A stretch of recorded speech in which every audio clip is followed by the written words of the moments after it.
Na mtazamaji, habari za wakati huu, karibu sana katika Alianzaje Akatoboa. Siku nyingine tena tukimulika safari ya maisha ya watu ambao wametoka sehemu tofauti, lakini kufika kwenye hatua ya mafanikio hadi dunia ikiwa inawatazama kwa namna moja ama nyingine.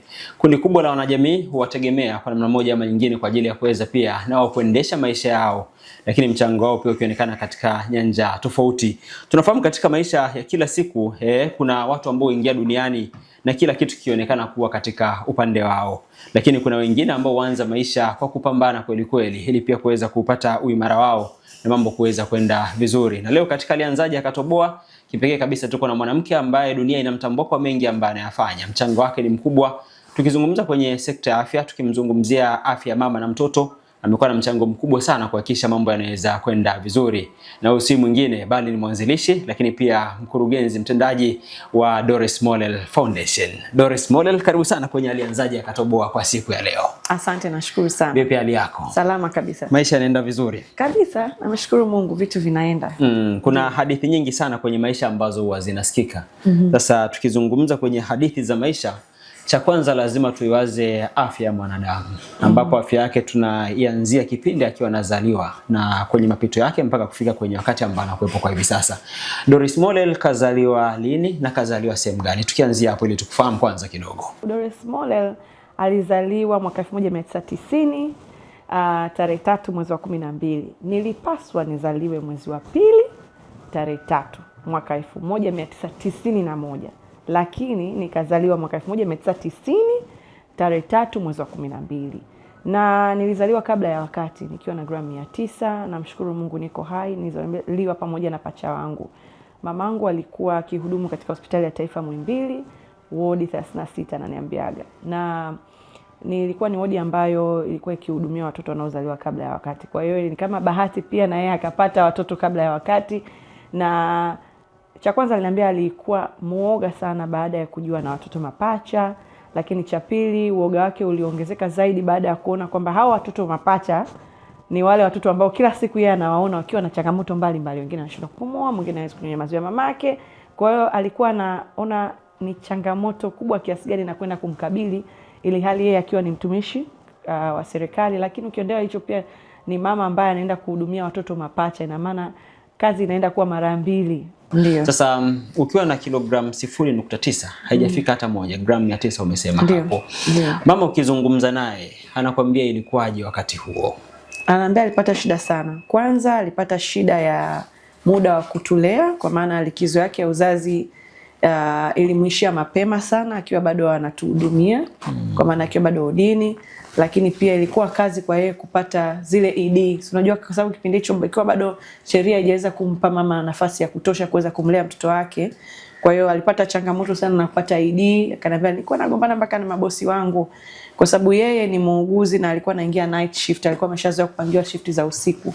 Sasa shift za usiku hazipo tena, yule ambaye alikuwa anamtegemea kufanya ile kazi ilibidi afanye mtu mwingine. Kwa hiyo anasimulia namna ambavyo ilikuwa gumu kwake. Sasa ikija kwa sisi ambao ni watoto kwa kipindi hicho, ananiambia alikuwa anapata shida ya sisi wenyewe kwanza kutuhudumia, tulikuwa tuwezi kunyonya. Na tulikaa kwenye mashine kwa muda tofauti. Pachangu alikaa mwezi na mimi nikakaa mwezi na wiki 2. Na ukuaji wetu ulikuwa unakuwa tofauti, kwa hiyo kila mtoto naye alikuwa na changamoto yake. Na kadri tunavyozidi kukua, ananisimulia tu, ananiambia wewe uliwahi kutembea, mdogo wako alichelewa, pacha wako alichelewa. Kwa hiyo hizo milestones ambazo tumezizoea, mama anazaa leo kesho anaondoka na mwanae hospitalini, ni tofauti na zile milestone za ukuaji wa mtoto ambaye amezaliwa kabla ya wakati. Yaani tunatofautiana sana. Unakuta mtoto ambaye ana miezi 3 ambaye kazaliwa kwa wakati, ukimweka na mtoto ambaye amezaliwa kabla ya wakati wa miezi 3 haviwezi kufanana. Kwa hiyo sasa utofauti unaanzia hapo, na yeye kwa sababu alikuwa anafahamu na alikuwa anafanya kazi kwenye hilo eneo kwa kipindi hicho, alielewa nini ambacho kinakuja mbele yake. Kwa hiyo kwake hiyo ndo alinisimulia kwamba changamoto kubwa ilikuwa ni likizo ya uzazi, lakini sisi wenyewe watoto kwenye ukuaji wetu. Lakini alinisimulia kwamba baada ya miaka 5 tulikuwa tu kama watoto wengine na tukaendelea na milestone za ukuaji kama watoto wengine, lakini mengine yote yalikuwa magumu. Anakuambia kipindi hicho hatuna pampers, unafua kwa nepi. Sasa niambia watoto njiti afu mapacha hawataki kupata infection. Nilisafisha chumba, na anaambia kipindi hicho tulikuwa tunapanga Tulikuwa tunapanga Magomeni, mimi na baba yako tulikuwa tumepanga vyumba viwili. Kwa hiyo kimoja tulikiacha kwa ajili yenu na tulikuwa tunakisafisha, hakuna mtu anaingia, hakuna dada wa kazi, ni sisi wenyewe. Kwa hiyo nikana sasa wakati wa kufanya kazi ndo kanambia likizo ya uzazi ilikuwa hakuna kipindi hicho ya kutosha. Kwa hiyo anaambia yani yeye alipata shida sana na aligombana sana na viongozi wake waliokuwa na muongozo wa kipindi kile. Lakini nataka nifahamu kipindi kile ukiwa unakuwa, maisha yako ukiwa mtoto, wakati unahadithiwa hizi na kupata uelewa jinsi hali ilivyokuwa, mama alivyopambana kwa ajili ya kuwa imara zaidi pamoja na pacha wako, ilikuwa ikoje kwenye maisha yako ya utoto na ukiwa unakuwa, na ambacho ulikuwa unakiwaza zaidi ilikuwa nini ukiwa mdogo baada ya kusikia hadithi zote hizo kutoka kwa mama? Bahati nzuri mimi historia yangu ya kuzaliwa kabla ya wakati nilipata nikiwa na miaka 23. Kwa hiyo sikuipata nikiwa mdogo hivyo. Nilipata baada ya kumwambia mamangu kwamba sasa tayari nimeshaingia kwenye tasnia ya urembo na natamani kurudisha kwa jamii, na nikawa nimempa mawazo kwamba natamani mimi nisaidie watu wenye ulemavu. Na akaniambia kwa nini nataka kusaidia watu wenye ulemavu wakati wewe ulizaliwa kabla ya wakati? Kwa hiyo alivyonisimulia hiyo sehemu nikamwambia kuzaliwa kabla ya wakati maana yake nini? Akaniambia sasa mimi nitakueleza lakini hautanielewa. Akanipa namba ya marehemu Dr. Augustine Masawe, akaniambia kakutane naye atakueleza mengi. Kwa hiyo siku nikajiandaa zangu, nimevaa gauni langu, kisashi changu cha misilala na nimependeza, nikaingia wodini, nikaenda kumsalimia daktari. Akanambia kwanza kaa hapo pembeni, weka hiyo crown yako pembeni hapo. Kwa hiyo nikaa na cheka kama sasa daktari nataka nipige picha. Akaniambia lakini wewe subiri nikusimulie kwanza. Kwa hiyo akanieleza changamoto za uhaba wa vifaa tiba, watoto hao wanaondoka muda wowote kutokana na infection, muda wa kukaa kina mama kwa hudumia watoto wao hasa wakiwa wafanya kazi ni ngumu kwa sababu hautoshi, wengine inaishia bado wakiwa hospitali, wengine wanafukuzwa kazi. Kwa hiyo akasimulia mambo mengi, lakini ndani ya dakika 20 za kunisimulia akaitwa kwa ajili ya kwenda kumhudumia mtoto. Akaniambia sasa twende wodini ukaone ilivyo hali ilivyo. Kwa hiyo nilivyoenda nikavua viatu vyangu, nikaingia kwenye zile Crocs wanavaa, nikavalishwa na zile nguo. Nilivyoingia cha kwanza nikaanza kuona mtoto mmoja amebadilika, amekuwa kijani. Akamchukua haraka haraka akaanza kumweka kwenye mashine. Kwa sasa mimi ile process ya kumuona anachokifikiria anachokifanya chote kikanichanganya. Nikaanza kushangaa, nikaenda kumuona na yule mama ambaye mwanae sasa ndo alikuwa anapitia huduma. Akaniambia sasa anaangaika na mashine moja ilikuwa imetumika sana usiku. Kwa akasema unaona mashine zinakuwa overused kwa sababu zinahitajika sana na ziko chache. Kwa yule mtoto alikaa, baada ya muda ndo akastabilize. Nilienda asubuhi, nilitegemea nitatumia tu lisali moja nitarudi, lakini nilirudi jioni. Lakini nilikuwa na maswali mengi na nilikuwa nafikiria vitu vingi sana. Cha kwanza tunapata wapi vifaa tiba? Cha pili wakina mama tunawasaidiaje?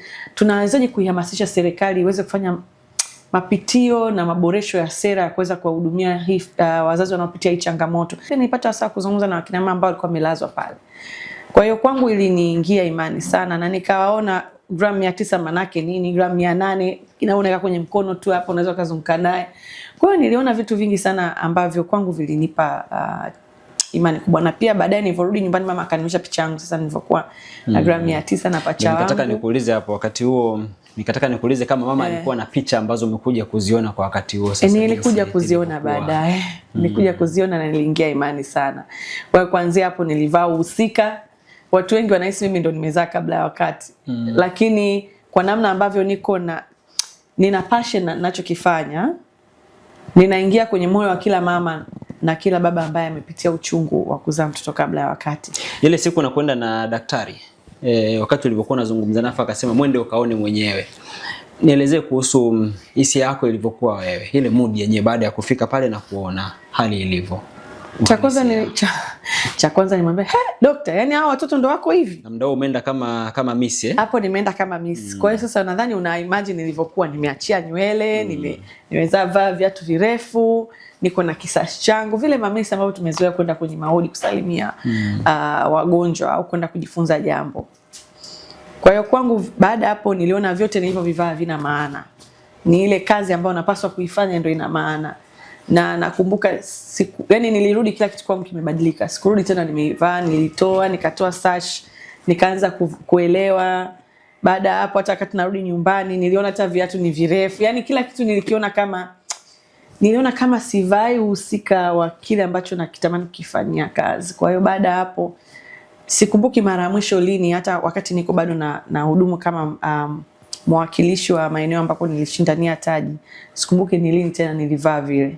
Baada hapo kila nikienda hospitalini niko na raba, niko na t-shirt, niko na jeans, naenda kuangalia namna ambavyo mazingira yapo na namna ambavyo tunaweza kusaidia Yani sikumbuki tena baada ya pale ni lini nilitoka nikiwa nimevaa kama mrembo ambaye nawakilisha eneo ambalo nimechagulia. Sikumbuki tena, kwa sababu ile hali ilinipa imani sana, ilinisumbua akilini, na kila wakati inanikumbusha inabidi ufanye kitu. Sawa, kabla hatujafika kwenye ukubwa wa huku kufika kwenye kuanzisha Doris Mollel Foundation, natamani kwanza nifahamu kuhusu mchakato wako kwenye kuipata elimu. Wa shule? Shule imekwaje? Umesoma wapi? Umefika kwenye ngazi ipi? Okay.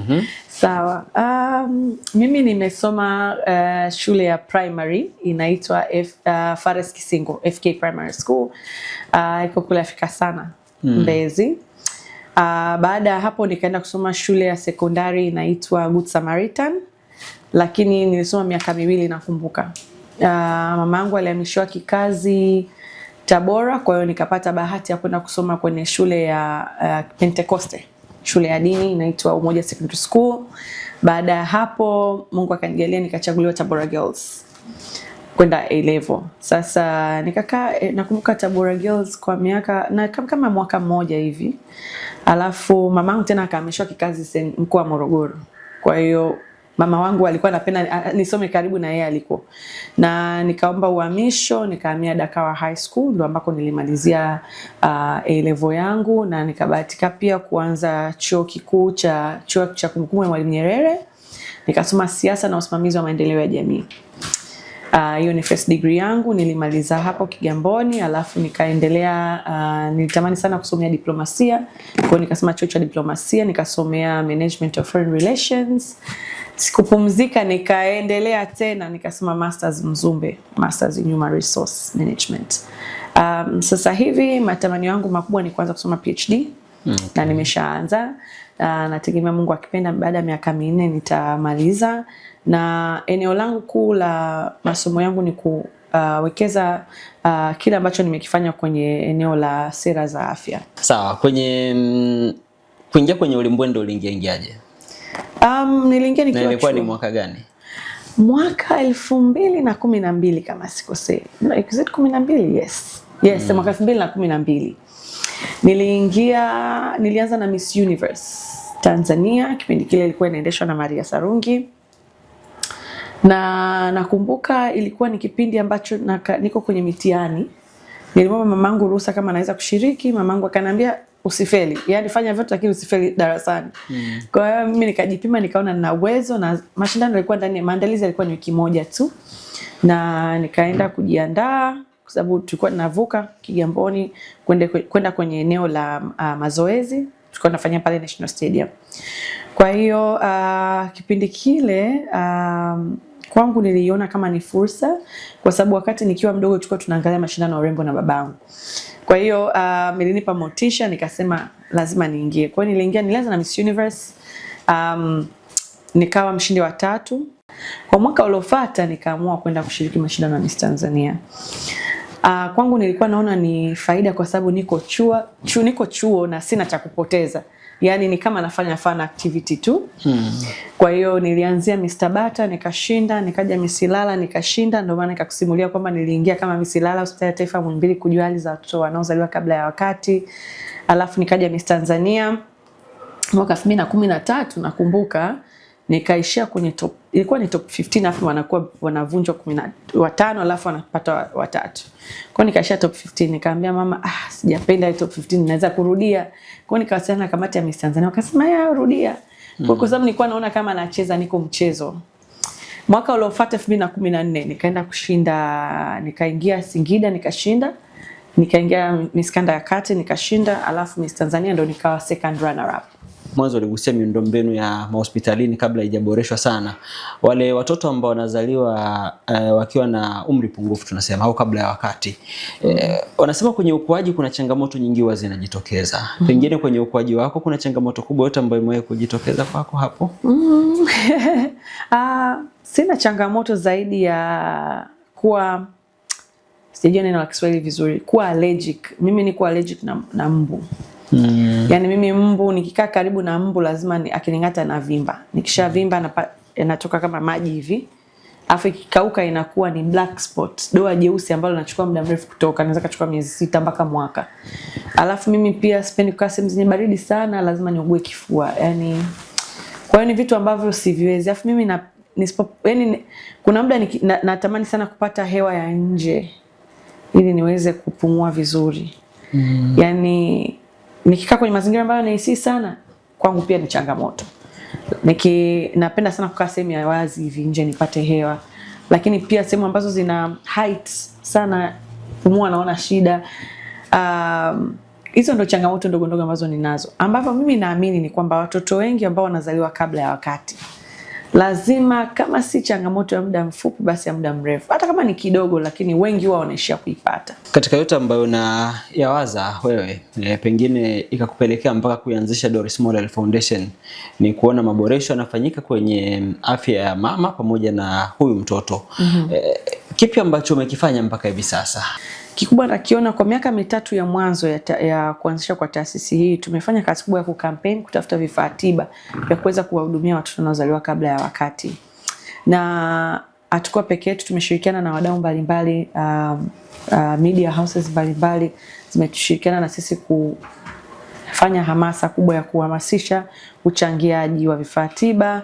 Na kumbuka mara ya kwanza tulienda mikoa 10 tukadonate mashine za oxygen, sababu ndio kilikuwa kitu kikubwa ambacho kilikuwa kinakosekana kwenye hospitali zetu. Tukaenda kwa hospitali za mikoa na zingine za wilaya. Baada ya hapo tukaanza kuona changamoto ya kurekebishwa kwa sheria ya likizo ya uzazi. Tukaanza kusema kwa nini tusihamasishe serikali irekebishe sheria ya likizo ya uzazi. Huku tunaanza sheria ya likizo ya uzazi, kuna changamoto ya gharama za kumlea huyu mtoto akiwa bado yuko udini. Gharama kwa wazazi, ukiachana na zile gharama ambazo serikali inapitia kupitia zile hospitali zake. Wazazi walikuwa wanasema sasa huyu mtoto anahitaji sindano ya surfactant. Dozi moja 602,100.2. Changamoto tena chakula kuhudumiwa kila siku. Mama anakaa zaidi ya wengine miezi 2, wengine mpaka 6 hospitalini. Nakuta wamekaa siku chache sana, mtu wiki 2. Ile kwenda kuleta chakula kila siku, na sio hospitali zinagawa vyakula bure. Ukimwingine anasema hizi Pampers zitakuwaje kuhudumia kipindi chote hiki. Mwingine anasema bima ya afya haimkavi mtoto ambaye amezaliwa kabla ya wakati, tunafanyaje? Kwa hiyo gharama watu wanaingia mfukoni, wazazi, kipindi kile wakati tunaanza hizo kampeni. Sasa unawaza gharama, likizo ya uzazi. Ukiangalia huko bado vifaa ni changamoto. Kwa hiyo tukaamua kuandaa kampeni ilikuwa inaitwa Ajenda ya Mtoto Njiti, ambayo iliweza kubeba haya majadiliano ya kisera yote na marekebisho ya sheria ya likizo ya uzazi. Lakini pia tulipata nafasi nzuri wakati Mheshimiwa Rais anaingia madarakani, Mama Samia aliitisha tena mapitio ya sera ya elimu. Na kwa kipindi hicho wakati wanafanya mapitio upya, ile mitaala yote ikafanywa marekebisho. Kwa hiyo ilikuwa ni nafasi nzuri kwetu kwenda kuiomba Taasisi ya Elimu Tanzania tupachike elimu ya mtoto njiti kwenye masomo ya sayansi na biolojia. Hiyo ilitokana na kwamba hospitali nyingi ambazo tulikuwa tukienda kuwatembelea wakati tunachangia vifaa tiba, unapeka na zawadi kidogo kwa kina mama, wengi wanakuwa watoto wadogo bado, yani wamezaa wakiwa bado watoto. Alafu wengi wao ukifuatilia baada ya hapo utasikia alimwacha hospitalini au alimtupa, yani ndio ukisikia story ngumu. Kwa hiyo tukaona kama elimu hii ikafundishwa kwenye masomo ya sayansi na biolojia, tena ile topic ya reproduction ambayo wanafunzi huwa hawamiss darasa hili. Wafundishe kwamba mkijamiana mkiwa bado wadogo utapata ujauzito, lakini kuna ujauzito wa aina ngapi? Yani mtoto aufahamu kabla hajaingia akajihusisha na mahusiano kile bado akiwa umri mdogo, ajue nini kitamkuta. Kwa hiyo tulipata nafasi nzuri na ikapachikwa ile elimu kwenye masomo ya sayansi na biolojia. Sisi kwetu manake ni nini? Tayari tunaanza ile elimu itaanza kusambaa. Kwa hiyo tunategemea vijana wanaokuwa wazazi wanaokuwa miaka ijayo hawatawaza kwamba mtoto anazaliwa kabla ya wakati amekuja kupitia imani za kishirikina, au mwanamke amelogwa, au mkosi umeingia ndani ya familia. Na imani hawatawaza hivyo, kwa sababu tayari watakuwa wameshajifunza kutokana na yale ambayo wameelekezwa, wamefundishwa darasani, tena kwenye vipindi ambavyo wanavipenda zaidi. Bado tunaendelea kupata hadithi ya maisha kutoka kwa Doris Mollel, kuangalia safari ambayo amepitia katika panda shuka hizo zote. Kubwa zaidi ni kwenye kutengeneza jamii ambayo ni imara, lakini hata wewe ambao unatufuatilia kwenye Alianzaje Akatoboa, fahamu kwamba una nafasi pia kuweza kutengeneza alama na kuwa moja kati ya watu ambao watasaidia mafanikio pia ya wengine ndani ya jamii. Sasa wakati bado tunaendelea kutizama hapa, na tamani nisikie kitu kutoka kwako. Safari inaendelea. Doris Mollel Foundation inazidi kufanya vizuri. Tumeona hadi kwenye ngazi za kimataifa kama ulivyotaja hapo. Lakini ndoto iliyopo sasa hivi ni ipi? Unatamani kuona nini kikitokea? Tukiwagusa hata wale akina mama walioko kule vijijini wenye hali za chini, kipi ambacho kinafanyika kwa sasa? Kitu ambacho natamani ni taasisi yetu kuweza kusaidia nchi zingine, kuonyesha njia ya namna ambavyo watoto wanazaliwa kabla ya wakati wanaweza kuhudumiwa kwa vitendo. Nikisema vitendo namaanisha tunatamani haya majengo ambayo tumeweza kuyajenga hivi sasa nchini yaweze kujengwa kwenye nchi nyingine, na waone namna ambavyo Afrika ni moja. Yani sio mimi ni Mkenya, mimi ni Mtanzania, mimi ni Mganda, lakini watuone wa Afrika kama ni watu wa moja. Na Tanzania akiweza kujenga South Africa, akajenga Kenya, akajenga Uganda, ile taswira ya Uafrika wetu. Ndio kitu ambacho nakiona. Natamani Doris Mollel Foundation iweze kuwahudumia wa Afrika, si wa Tanzania peke yake. Kwenye kuyafahamu mengi ambayo yapo, kwa sababu tuko hapa kwenye eneo la ofisi yako, twende tukatizame kule chini. Kuna pahala ambapo nimeona hadi picha ambazo pengine zinaeleza historia baadhi ya mambo ambayo unayafanya. Sababu ndio mwenyeji wangu, niongoze tu. Sawa. Sasa wakati pia tunaangalia natamani pia kusikia hadithi kutoka kwako. Kuna sehemu nyingi ambazo huwa unapita. Kwanza tuanzie hapa. Ndio. Hii ni picha ya kama unavyoiona hapa, huu ni mkono wa mtoto na huu ni mkono wa daktari. Hii picha tulipiga katika hospitali ya Rufaa ya Mkoa wa Dodoma, na ilitokea tu kama bahati, wakati tunaiangalia tunapita kwenye wodi, daktari akawa anamsaidia yule mtoto na akamsaidia vizuri, kwa hiyo anaanza kula saka, anamshika kimkono. Tukamwomba daktari, tunaomba tupige hicho kimkono tu. Akasema sawa. Kwa hiyo picha inajieleza, ina ishara kubwa ya namna ambavyo kidole chake tu kimoja ni sawa na mkono wa huyo mtoto amezaliwa kabla ya wakati. Okay. Hii ni sani kama tulianza 2015. Sawa. Lakini hii ni picha nyingine ya mtoto ambaye amezaliwa kabla ya wakati, na huyu ni mama yake. Okay. Alikuwa akimshika mkono. Kwa hiyo pia itakupa hiyo picha ya namna ambavyo hawa watoto ni wadogo kwa kiasi hicho. Na wengi huwa wanauliza, anaishi kweli huyu mtoto hivi? Mbona mdogo sana? Kwa hiyo haya ni maswali ambayo tumeyazoea sana. Nadhani unaona namna ambavyo taasisi yetu ina vijana wadogo kabisa. Na mara nyingi hata tukiwa tumeenda kwenye mikutano mingi, watu wananiuliza, wewe ni daktari? Ninaambia mimi sio daktari. Sasa nilitaka pia kugusa hapo kwa sababu swala ambalo unaligusa wewe linahusisha masuala mazima ya afya. Ndio. Haukutani na changamoto hiyo? Nakutana nayo, hususan kwa vile sisi timu ya Doris Mollel Foundation ni ya vijana 15.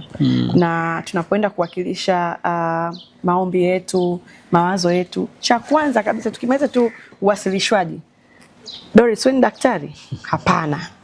Wanaangalia kwenye timu yako, mbona wengi mnaonekana wadogo? Japo kuna manesi, kwa maana kuna kwenye timu yetu kuna wauguzi na kuna madaktari ambao wanahudumu kwenye taasisi yetu. Sasa wengi naambia hapana, mimi wengi wanabeba story yangu, wanasema wewe ni daktari. Sasa unawezaje kufanya kazi ambazo madaktari wanapaswa kufanya? Kwa hiyo mimi huaga jibu langu ni rahisi tu, mimi ni mhamasishaji wa masuala ya watoto wachanga. Na napenda kufanya kazi kwa kuonesha kwa vitendo. Yani sisi tuna advocate by doing. Tunaonesha namna ambavyo inapaswa kuwa. Na mara nyingi wanakuwa wananitilia walaki ni kwa sababu ni mdogo na umri pia. Na umri. Na kuna wengine wanasema, wewe ndo Doris Mollel. Nilijua ni mama mmoja mnene mrefu, lakini kumbe ni kasichana kadogo. Kwa hiyo pia hiyo huwa inanikatisha tamaa. Yani wewe unasema kwa hiyo vitu vikubwa vinafanya na madaktari peke yake. Sasa moja ya vitu ambavyo nilitamani tukija huku nje tutizame, nilikuwa naangalia kwenye miundombinu ambayo inaonekana kwenye hizi picha. Sawa. Nikahitaji tupate maelezo kidogo. Ndio. Katika picha hii kwanza inaonekana hapa. Hapa ni wapi? Hapa ni katika hospitali ya wilaya ya Kwimba.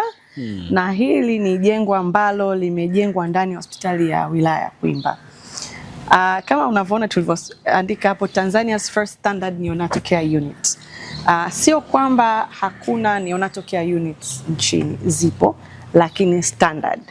Na tukisema standard tunamaanisha kwamba ni jengo ambalo linafata miongozo yote ya Shirika la Afya Duniani, ambako linataka kina mama sasa wasitenganishwe na watoto wao, wakina mama waweze kukaa na watoto wao hata kama wako kwenye nyumba mahututi. Na ndio ambavyo sasa hivi sera ya dunia inaelekea, tusiwatenganishe wakina mama na watoto wao. Mama anakuwa ndo jicho la kwanza wa yule mtoto, hata kama mtoto ana hali mbaya kiasi gani. Na muhimu hasa kuhakikisha kwamba mtoto anapozaliwa awekwe kifuani kwa mama yake, ndio wanaziita immediate kangaroo mother care. Na pia jengo hili lina nafasi ya kumhudumia baba ambaye anatamani kumsaidia mke wake, kumweka mtoto huyo kifuani mpaka aweze kukua kama mtoto mwingine. Upekee wake ni kwamba jengo hili ndani yake lina sehemu ya kula chakula kina mama, sehemu ya kusali na kuswali, lina sehemu ambako baba anaweza kumuona mama, wakaketi wakazungumza hali inaendeleaje, mtoto anaendeleaje. Majengo mengine hayana hiyo sehemu ambako baba anaweza kuingia na kuongea na mke wake na kuangalia namna ambavyo mtoto anaendelea.